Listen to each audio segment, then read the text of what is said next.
Welcome back to the Sanjay Says podcast. Today I'm going to be talking about lending and borrowing money. And the title is Share This Article with Anybody Who Owes You Money. People don't get mad because you don't pay them back. Listen to the rest of this to find out why they do get mad. Read my red, turn the page. Sanjay's words, they pave the way. It was 1992. I was graduating from Cornell with an MBA, and I needed money for my first entrepreneurial venture, a home video delivery service. Fortunately, the halls of the Ivy League are laden with potential investors, aka children of wealthy parents. When I tracked him down, Earl Sunderland III was wearing tight black leather pants with a large gold belt, hardly the image of a wealthy British scion, but perhaps exactly the image of someone who has so much money he doesn't give a damn. I really hadn't talked to Earl in a year and a half at Cornell. Hey Earl, nice pants, can I borrow $70,000?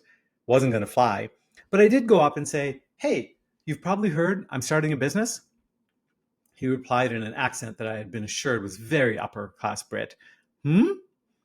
I dived into this clear expression of interest. So, would you like to invest? Send me a business plan, old chap, and we'll see. I gave him my business plan asking for $70,000. A few days later, he handed it back to me saying, sorry, old chap, I can't do it. That's a terrible British accent. Okay, sorry, old chap, I can't do it. I was disappointed and started to say, well, thanks for, when he interrupted and said, I can't do $70,000, but I can help you out with $20,000.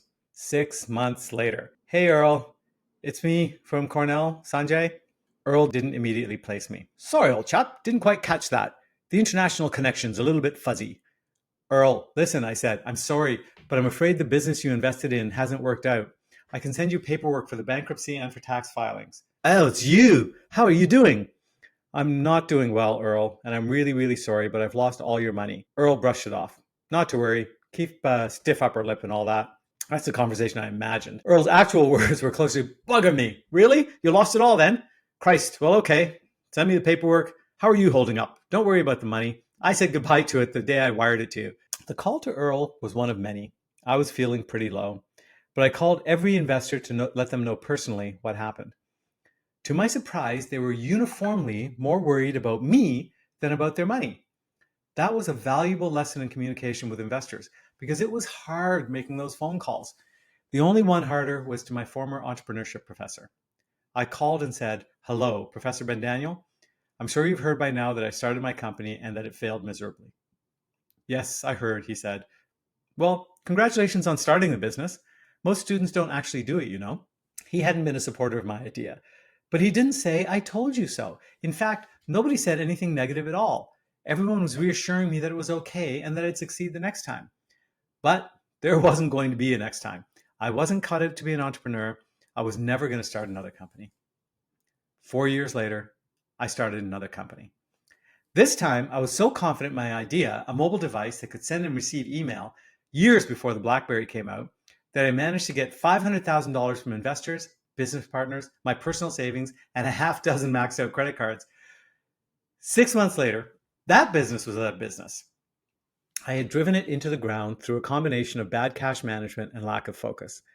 I was ashamed and depressed. I had so bungled the company that instead of making those calls and apologizing, I simply went into hiding. It didn't work. There were nonstop calls from rude collection agencies and angry suppliers. There were legal letters threatening lawsuits. There were former employees sending hateful emails, all because I had disappeared instead of manning up and having some difficult conversations. No matter how rich or how principled we are, we've all borrowed money. Getting investors for your new business, getting a loan from a friend, or just saying, hey, I'll send you my share for that bottle service table in Ibiza when we get back home. When someone gives you money, they may or may not expect to get it back, depending on how sophisticated they are as investors or lenders. But the one thing everybody expects is communication. I loaned $25,000 to a guy starting a software sales business. After making one payment, he disappeared. I was so angry, I went after him legally, even though he was now working at McDonald's. If he just called me and apologized, I would have left him alone. I never got my money back, but I made his life difficult for years because stupidly, I wanted to teach him a lesson. The lesson I hadn't learned. They say that what you hate the most in others is what you fear most in yourself. I hate that I didn't make those phone calls when my second business failed. The lesson?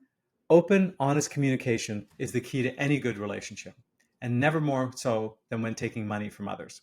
Most recently, I took on $2 million in investments from friends for a cannabis business that went south almost immediately, but I communicated with my friends continuously through the process. The result, people are disappointed, but nobody's mad at me, or they're hiding it really well. Business accelerators teach their companies to send an update every 3 months to investors.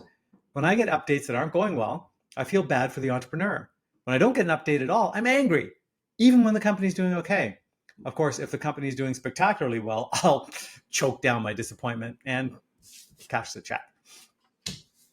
The worst thing is when you owe somebody and they have to call you to collect. Hey, buddy, did you send that transfer to me for the table in Ibiza? First, you spilled half a bottle of vodka, then you didn't pay me back, and now you forced me to put in extra work to get my money? If you lost your banking password or you don't want your other girlfriend to find out you were in Ibiza, I get it. Just tell me. Just communicate. If I give you money, it's because I like you and I trust you. You can lose or be late with my money, but there's no reason to lose my trust.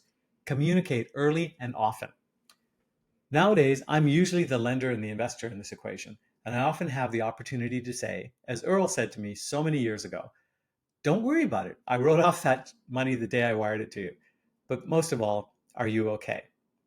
I still have great relationships with people whose money I've lost and people who've lost my money. But if you're that guy who I had to chase down for the money for the nightclub, sorry, old chap, but you're dead to me.